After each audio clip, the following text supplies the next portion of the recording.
ભક્તિ કથા ચેનલમાં આપ સૌનું સ્વાગત છે। આજનો વિડિયો છે ચાતુર્માસ વિશે।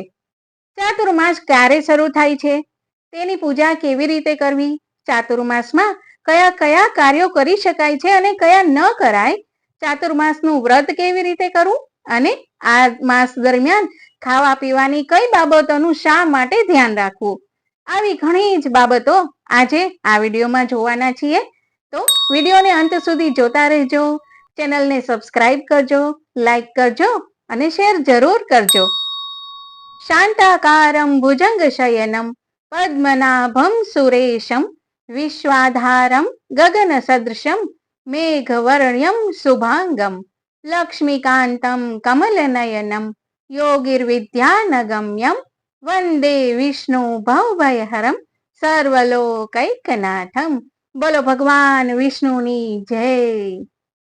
ચાતુર્માસ દરમિયાનના સમયને ભક્તિ, જપ, તપ, પૂજા, દાન અને આધ્યાત્મિક સાધના માટે અત્યંત પવિત્ર મનાય છે। આ સમયગાળા દરમિયાન ભગવાન શ્રી હરિ વિષ્ણુ યોગ નિદ્રામાં પ્રવેશ કરે છે અને તેથી દેવતાઓનો શયનકાળ શરૂ થાય છે। આ 4 માસ દરમિયાન ભક્તો સાત્વિક જીવન, સંયમ અને ધાર્મિક અનુષ્ઠાનો પર વધુ ભાર મૂકે છે। આ વર્ષે 2026માં ચાતુર્માસનો પ્રારંભ થશે 25 જુલાઈ શનિવારે। આ દિવસ દેવશયની એકાદશી છે, જે દિવસે ચાતુર્માસનો પ્રારંભ થશે। આ દિવસથી ભગવાન વિષ્ણુ લગભગ 120 દિવસ સુધી યોગ નિદ્રામાં જશે અને 20 નવેમ્બરે દેવ ઉઠી એકાદશીના દિવસે યોગ નિદ્રામાંથી જાગશે। આ રીતે કુલ 120 દિવસ સુધી ચાતુર્માસ ચાલશે। ચાતુર્માસ દરમિયાન કરાયેલ જપ, તપ, પૂજા પાઠ અને દાન સાધનાનું વિશેષ પુણ્ય મળે છે। આ સમય દરમિયાન ઉપવાસ કરવા, ધાર્મિક ગ્રંથોનું પઠન કરવું, તીર્થ સ્મરણ કરવું અને સાત્વિક આહાર લેવો મન અને આત્માની શુદ્ધિ માટે આ સમય ખૂબ ઉત્તમ મનાય છે। ચાતુર્માસનો સમય ભગવાન વિષ્ણુનો શયનકાળ છે, આથી આ દરમિયાન શુભ અને માંગલિક કાર્યો નથી કરાતા।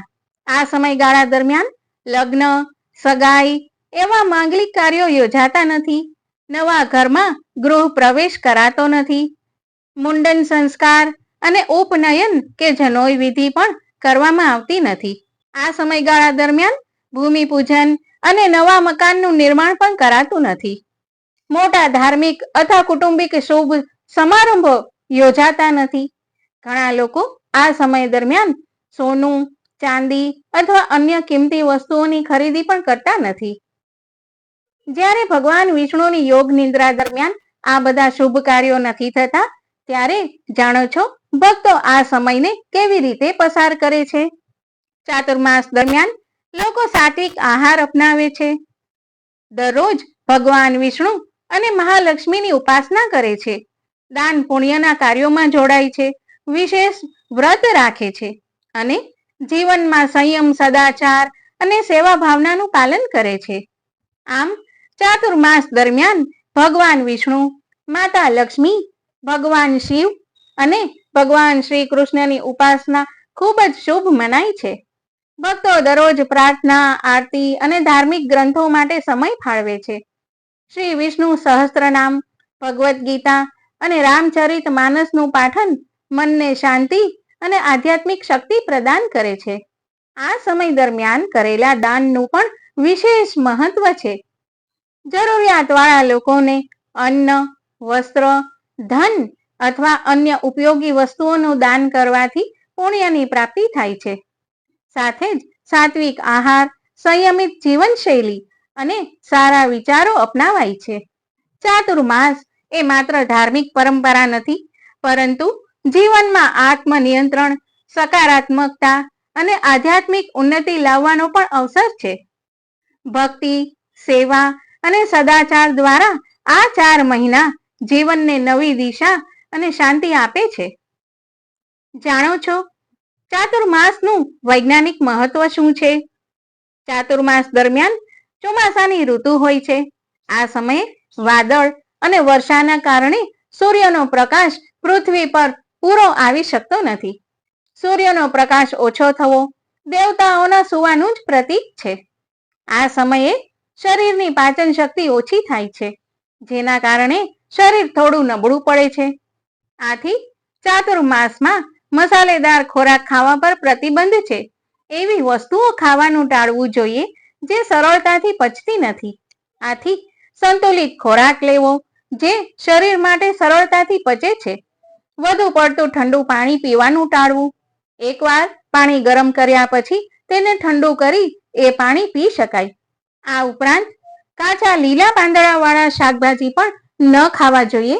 વરસાદ અને સૂર્યપ્રકાશના અભાવે પાંદડાવાળા શાકભાજીમાં જંતુઓ થવાની સંભાવના છે.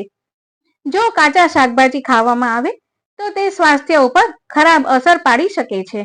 શાકભાજી ઉપરાંત કાચું દૂધ, દહીં અને છાશનું સેવન પણ ચાતુર્માસમાં ટાળવું જોઈએ. ચાતુર્માસ દરમિયાન દરરોજ થોડું મધનું સેવન કરવું પણ સ્વાસ્થ્ય માટે ફાયદાકારક છે.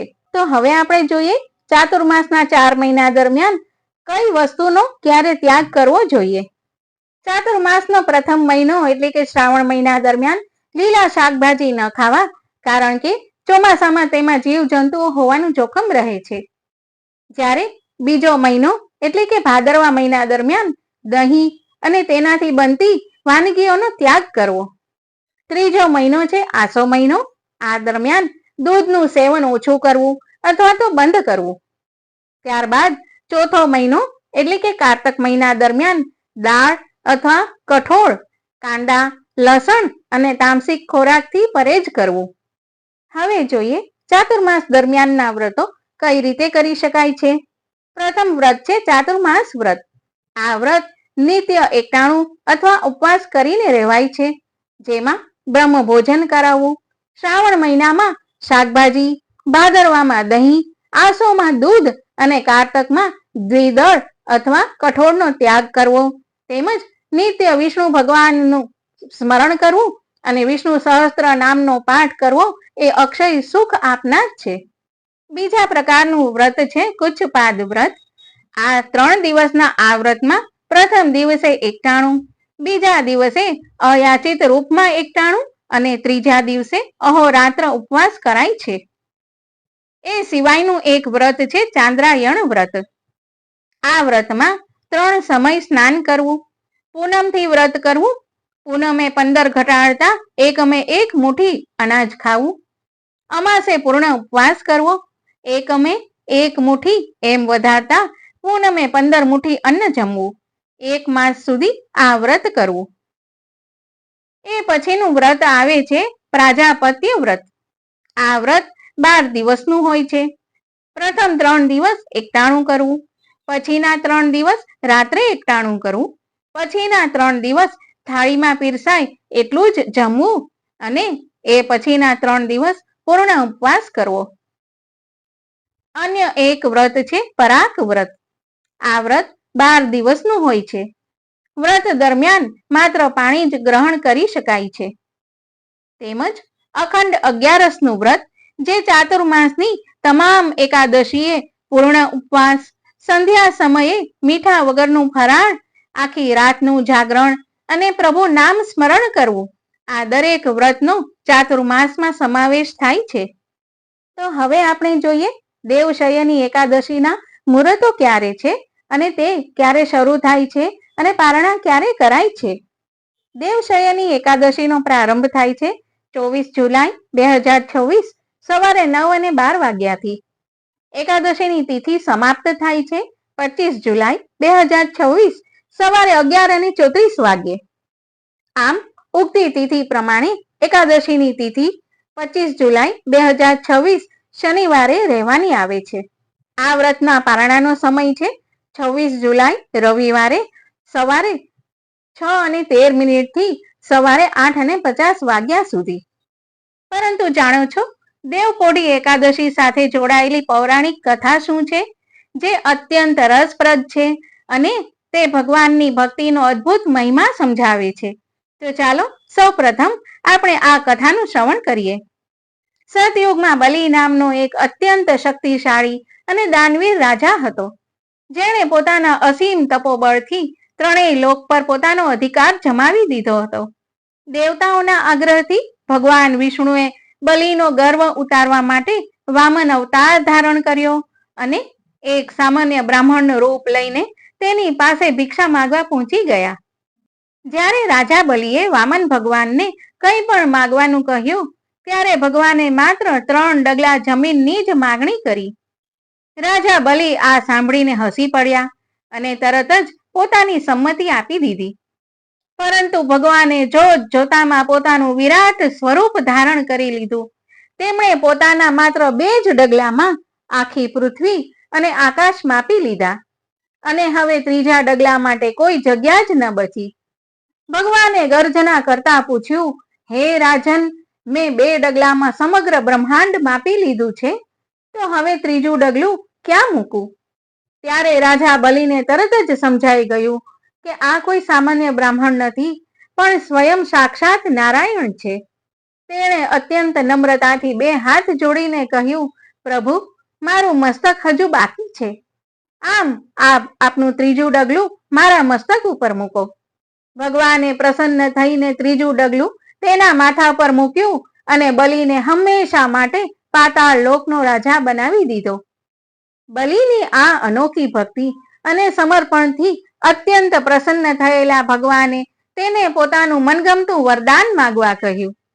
રાજા બલિએ વરદાનમાં માંગ્યું કે હે પ્રભુ, આપ કાયમ માટે મારી સાથે પાતાળ લોકમાં નિવાસ કરો અને મારા મહેલના ચોકીદાર બનીને રહો. ભક્તને આધીન એવા ભગવાન નારાયણે પોતાના ભક્તની આ શરત હસતા મુખે સ્વીકારી લીધી અને તેઓ પાતાળમાં જ રહેવા લાગ્યા. આ તરફ માતા લક્ષ્મી વૈકુંઠમાં ભગવાનની રાહ જોઈને વ્યાકુળ થઈ ગયા હતા. તેથી તેમણે એક સુંદર યુક્તિ વિચારી અને પાતાળ લોક પહોંચી ગયા. તેમણે રાજા બલિને હાથે રક્ષા પોટલી બાંધીને પોતાનો ભાઈ બનાવ્યો અને ભેટ સ્વરૂપે ભગવાન વિષ્ણુને પાછા માગી લીધા. બલિએ ખૂબ ખુશીથી ભગવાનને મુક્ત કર્યા, પણ ભગવાને પોતાના પરમ ભક્તને જતા જતા એક વચન આપ્યું. ભગવાને સ્મિત કરતા કહ્યું, હે બલિ, હું દર વર્ષે અષાઢ સુદ એકાદશીથી કારતક સુદ એકાદશી સુધી 4 મહિના તારી પાસે પાતાળ લોકમાં નિવાસ કરીશ. ત્યારથી આ અષાઢી એકાદશીને દેવપોઢી એકાદશી તરીકે ઉજવાય છે અને ભગવાન પૃથ્વીનો કાર્યભાર શિવજીને સોંપી ને યોગ નિંદ્રામાં જાય છે. આધ્યાત્મિક દ્રષ્ટિએ જોઈએ તો દેવપોઢી એકાદશી એ માત્ર ભગવાનના સુવાનો ઉત્સવ નથી, પણ મનુષ્યના જાગવાનો અને આત્મખોજ કરવાનો શ્રેષ્ઠ સમય છે. જ્યારે બાહ્ય પ્રકૃતિ ચોમાસાના કારણે ધીમી અને શાંત હોય છે, ત્યારે મનુષ્ય પોતાની અંતરયાત્રા શરૂ કરવી જોઈએ. આ 4 મહિના દરમિયાન ઉપવાસ, સત્સંગ, મૌન અને ધ્યાન કરવાથી મનુષ્યના આત્માની સાચા અર્થમાં શુદ્ધિ થાય છે. હવે આપણે સાંભળીએ દેવશયની એકાદશીની વ્રત કથા અને તેનું મહાત્મ્ય તેમજ ફળ પ્રાપ્તિ વિશે. ધર્મરાજ યુધિષ્ઠિર બોલ્યા, હે ભગવાન, અષાઢ માસની શુક્લ પક્ષની એકાદશીનું નામ શું છે અને તેમાં કયા દેવતાની પૂજા થાય છે, તેની વિધિ કઈ છે, તે બધું વિસ્તારપૂર્વક કહો. શ્રી કૃષ્ણ ભગવાન બોલ્યા, હે રાજન, એક સમય નારદે બ્રહ્માજીને આ જ પ્રશ્ન પૂછ્યો. ત્યારે બ્રહ્માજી બોલ્યા, નારદ, તમે કલિયુગના જીવોના ઉદ્ધાર માટે બધાથી ઉત્તમ પ્રશ્ન કર્યો છે, કારણ કે એકાદશીનું વ્રત બધા વ્રતોમાં શ્રેષ્ઠ છે. આ વ્રતથી સમસ્ત પાપ નષ્ટ થાય છે. આ એકાદશીનું નામ પદ્મા છે અને આનું વ્રત કરવાથી ભગવાન વિષ્ણુ પ્રસન્ન થાય છે. હું અહીં એક પૌરાણિક કથા કહું છું. સૂર્યવંશી માંધાતા નામના રાજા હતા. તે સત્યવાદી, મહાન પરાક્રમી અને ચક્રવર્તી હતા. તે પોતાની પ્રજાનું પુત્રની જેમ પાલન કરતા હતા. તેની સમસ્ત પ્રજા ધન ધાન્યથી પરિપૂર્ણ હતી અને સદૈવ સુખપૂર્વક રહેતી હતી. તેના રાજ્યમાં ક્યારેય અકાળ પડતો નહીં. એક સમયે રાજાના રાજ્યમાં 3 વર્ષ સુધી વર્ષા ન થઈ, જેનાથી રાજાના રાજ્યમાં અકાળ પડ્યો અને પ્રજાને અન્નની કમીના કારણે દુઃખી રહેવા લાગી. રાજ્યમાં યજ્ઞ બંધ થવા લાગ્યા. એક દિવસ પ્રજા રાજાની પાસે જઈને પ્રાર્થના કરવા લાગી કે હે રાજન, સમસ્ત વિશ્વની સૃષ્ટિનું મુખ્ય કારણ વર્ષા છે. તે વર્ષાના અભાવથી રાજ્યમાં અકાળ પડી ગયો છે અને પ્રજા મરી રહી છે. હે રાજન, તમે એવો કોઈ ઉપાય બતાવો કે જેનાથી લોકોના દુઃખ દૂર થાય. તેથી રાજા માંધાતા બોલ્યા, તમે લોકો ઠીક કહો છો. વર્ષાના ન થવાના કારણે જ પ્રજાએ દુઃખ ભોગવવું પડે છે. હું ઘણું જ વિચારું છું તો પણ મને કોઈ દોષ દેખાતો નથી. તમારા લોકોના દુઃખ દૂર કરવા માટે ઘણા જ પ્રયત્ન કરું છું. આમ કહીને રાજા માંધાતા ભગવાનની પૂજા કરી થોડા મુખ્ય માણસોને લઈને વનમાં ચાલ્યા ગયા. ત્યાં તેઓ ઋષિઓના આશ્રમોમાં ફરતા ફરતા રથમાં બ્રહ્માના પુત્ર અંગિરા ઋષિના આશ્રમમાં ગયા.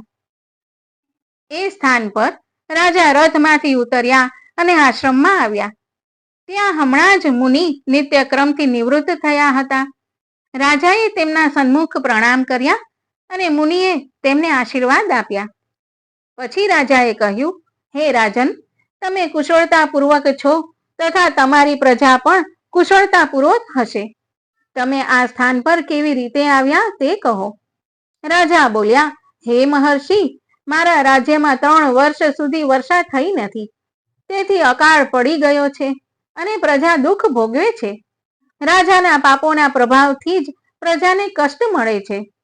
પરંતુ હું ધર્માનુસાર રાજ્ય કરું છું, તો પછી આ અકાળ કેવી રીતે પડી ગયો તેની જાણ મને હજુ સુધી નથી. હવે તમે તમારી પાસે આ સંદેહની નિવૃત્તિ માટે આવ્યો છું. તમે કૃપા કરી મારા આ સંદેહને દૂર કરો અને પ્રજાના કષ્ટને દૂર કરવા કોઈ ઉપાય બતાવો.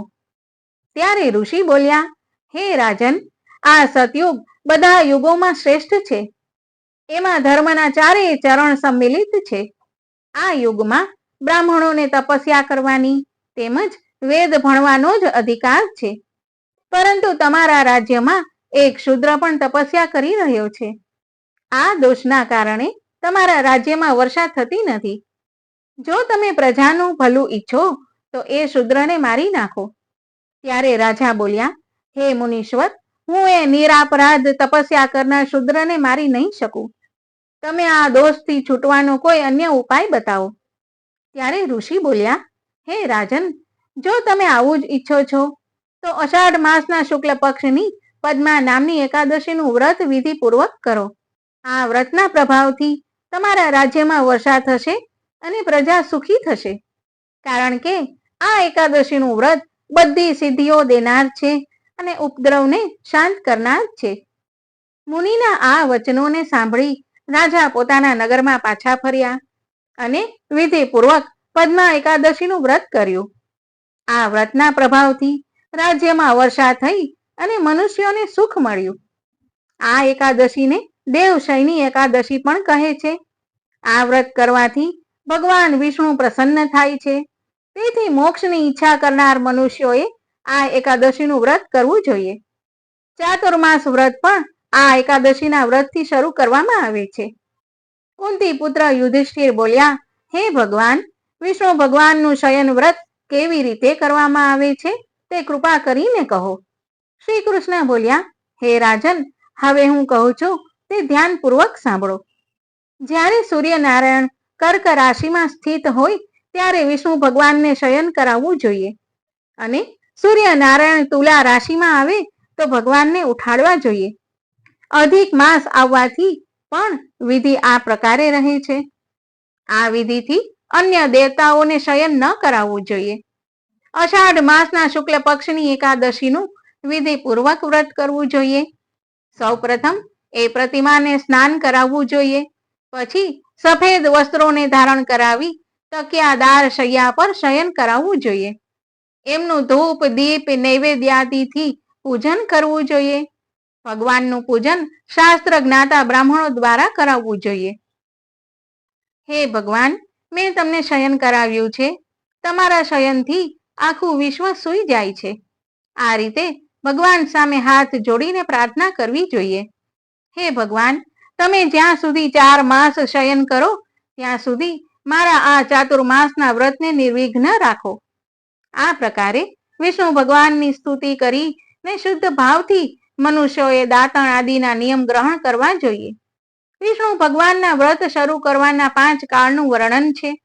દેવશયની એકાદશી થી લઈને દેવોત્થાની એકાદશી સુધી ચાતુર્માસના વ્રતને શરૂ કરવું જોઈએ. દ્વાદશી, પૂનમ, અષ્ટમી કે સંક્રાંતિના દિવસે વ્રતનો પ્રારંભ કરવો જોઈએ અને કાર્તક માસના શુક્લ પક્ષની દ્વાદશીએ તે વ્રત સમાપ્ત કરવું જોઈએ. આ વ્રતથી સમસ્ત પાપ નષ્ટ થાય છે. જે મનુષ્ય આ વ્રતને પ્રતિ વર્ષ કરે છે તે સૂર્યના સમાન દીપ્તિમાન વિમાનમાં બેસી વિષ્ણુ લોકમાં જાય છે. ઓમ નમો નારાયણ.